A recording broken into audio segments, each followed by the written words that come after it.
Okay, this is Big Boss. This is Fox on Woods Ball, coming to you from Fort Lauderdale. And for this particular video, we're going to be discussing how to set your gear up. Now, with that part being said, this isn't going to be how to properly attach M.O.L.E components or anything. This is going to be more or less a video run through of some configurations that you could use on a modular platform.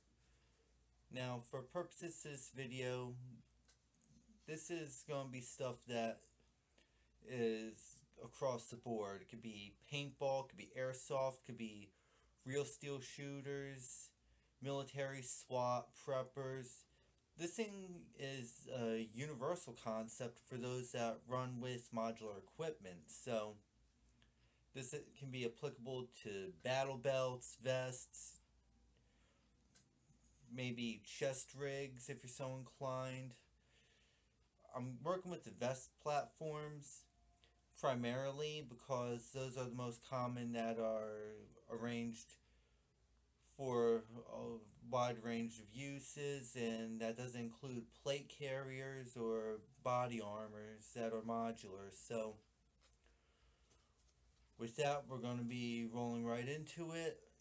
But first, a word from our sponsors at acidtactical.com. So we'll be back after this.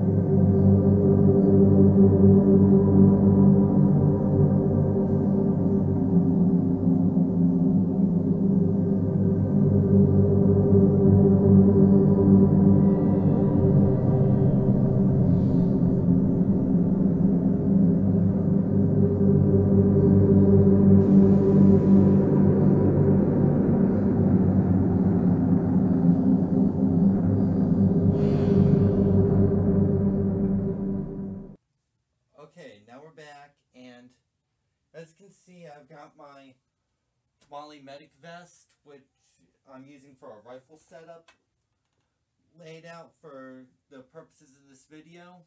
Now, as you can see, I'm personally in favor of the balanced approach when it comes down to my gear configurations. I've got ammo set up on both sides of the vest. These could be magazines, these could be pods. In my case, I'm using these more universal style pouches, which are holding my T68 magazines for my MK7 setup. Now, as I said, this is a balanced approach setup, so I'm primarily running all my essential stuff or my quick access stuff on my right side because I'm a left-handed shooter. That means I've got instant access to 4 magazines right here, as well as the 203 shells for my grenade launcher if I choose to run it. Now, I can even use the pouches here in a pinch if I need to, and with that, it provides a balanced setup for both my immediate action equipment, which would be my magazines, my 203 shells, and my pistol, though it's also the weight's balanced with my communications equipment, as well as my maintenance and my other equipment in these 2 pouches here. Now, this isn't the configuration that everyone likes. There are other configurations that can be attached to this particular setup, or it can be reworked to suit a particular play style or a particular user preference. So I'm going to be stripping this stuff down, and we're going to be showing you a number of other configurations you can use, so we'll be right back. Okay, now we're back, and as you can see, I reconfigured my vest to what is considered a strong side approach. Now, difference between this configuration and the other configuration is that all your ammunition, your pods, or your magazines are all on one side. As you can see, you got 2 or 3 shells up here, and all my support gear is set on this side. Now,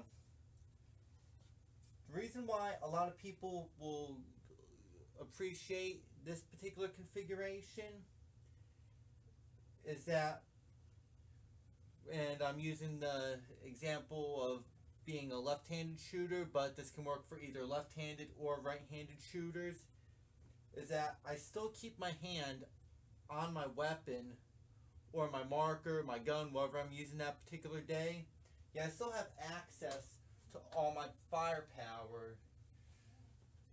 So I'm able to keep the gun in my strong hand and use my support hand, in this case would be my right hand, to reach for all these magazines. That's why they call it a strong side configuration.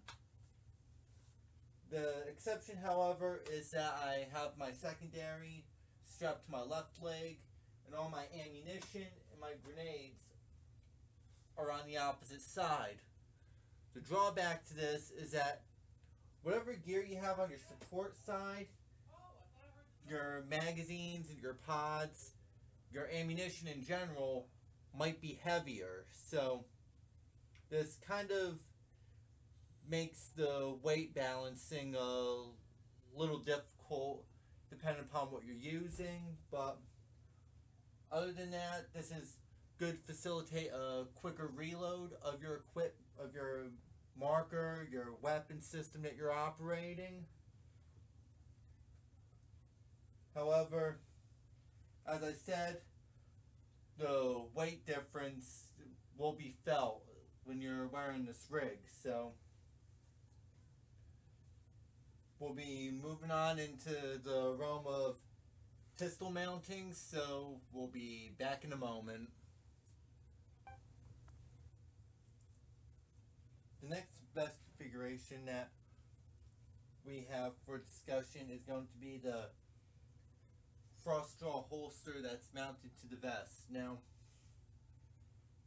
with this particular setup, it would be ideal for vehicle teams or operators and or players that are deploying out of a vehicle, repelling operations, anything like that. This is good as far as it reducing the time needed to transfer from a primary to a secondary. Now, the inherent drawback to this particular setup would be that the operator will have to reach across his body to access the magazines that are on the other side. Now, a lot of companies produce a vest system like that. Companies like UTG, Blackhawk, where they would have a pistol on a cross-draw setup.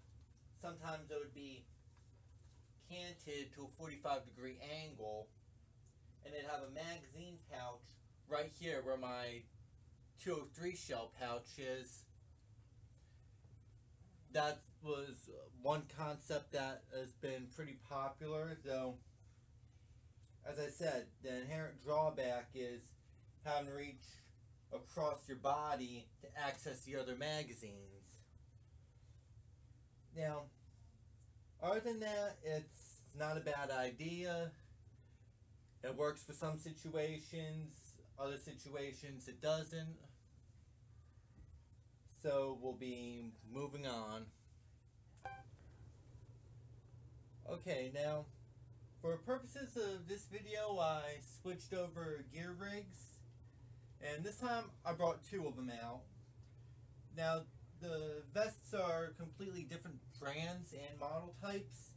This all-mesh one was made by USMG, US Military Gear, which is a subsidiary to RAP4, which is now Modern combat sports or modern combat solutions.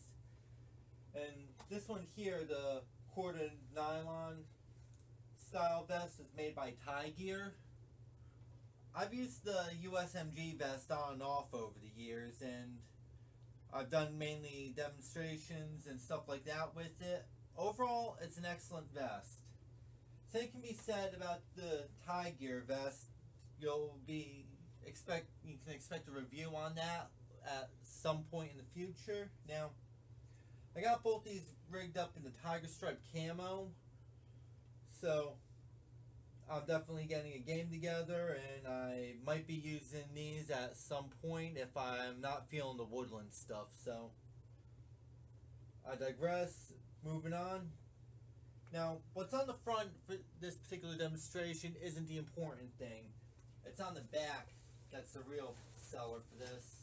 Now, flipping these vests around, as you can see, I've got these vests set up for two completely different functions. The Tie Gear vest right here is made for a magazine fed setup, but it can also hold 100 round pods. The USMG vest is definitely a hopper fed system for carrying a total of 8 140 round pods. Now, as you can see with the Tie Gear vest, I've got a tank pouch right here, just right on the back. The point of this is that I can run the tank with a remote line or any additional gear with the M.O.L.E straps here.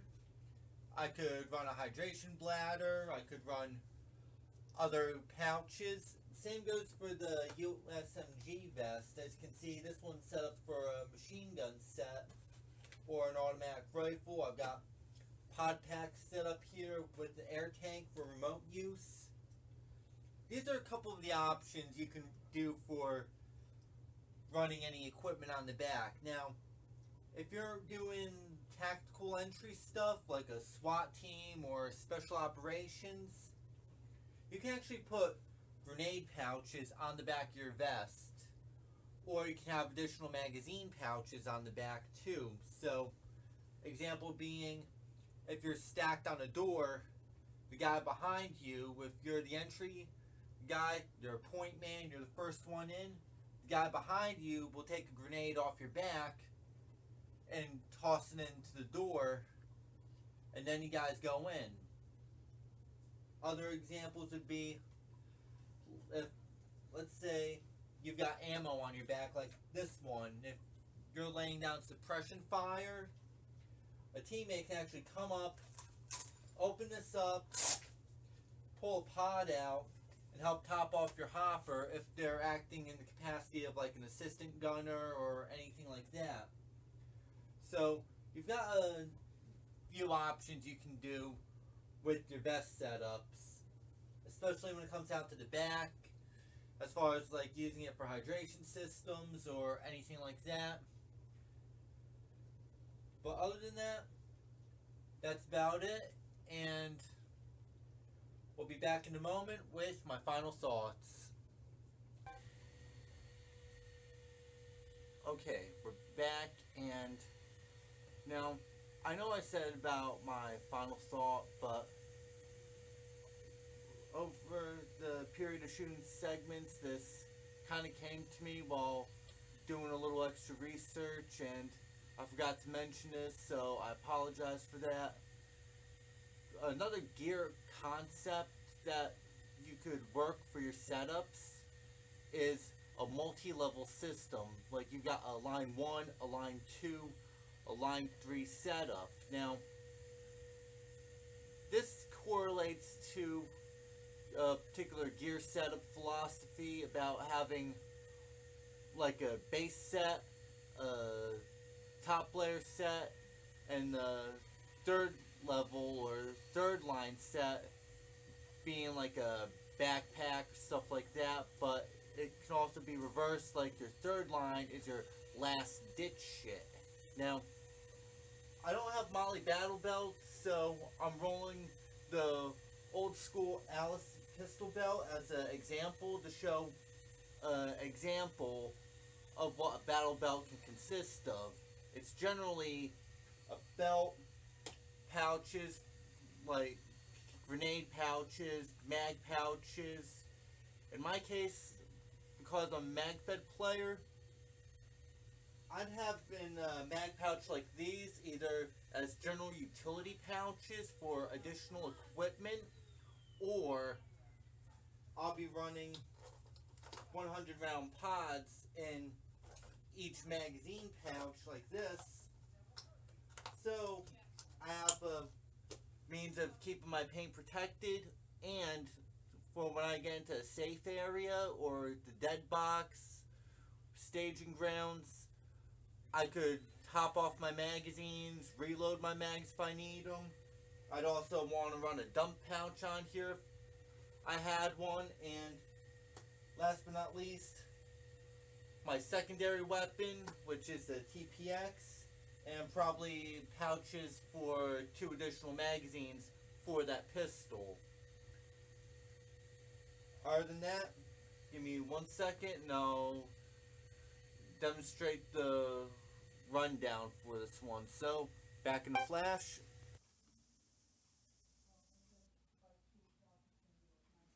Okay, now, as you can see, I got my full rig on for this. Running the GI pistol belt as a second or last ditch line or support line. Now, based on what I've got here, I've got one of these 5 pouches here. It can hold 5 magazines if I'm running an actual 223, or I'm using this for like an IFAC or hold my support gear as far as like cleaning kits, stuff like that. And I've got 2 mag pouches right here just in case I need to top off my mags that I'm carrying or anything like that. This is pretty much a fairly self-contained setup as far as 2 lines setup goes, and I've got my pistol. This is pretty much my last ditch stuff, so if I wanted to, I could actually, if I'm in a staging area or I'm doing like a minimalist setup, I could easily ditch the top layer of gear, which would be my main carry kit, and I could just run with the gun, have the tank on the gun, and just run with the mag or 2, and just use these mag pouches here to fill up a single magazine. That is as baseline and minimalist as you can get with something like this, or using it as a support system for the heavier rig. Now, with that being said, we're going to go into my final thoughts, so we'll be right back.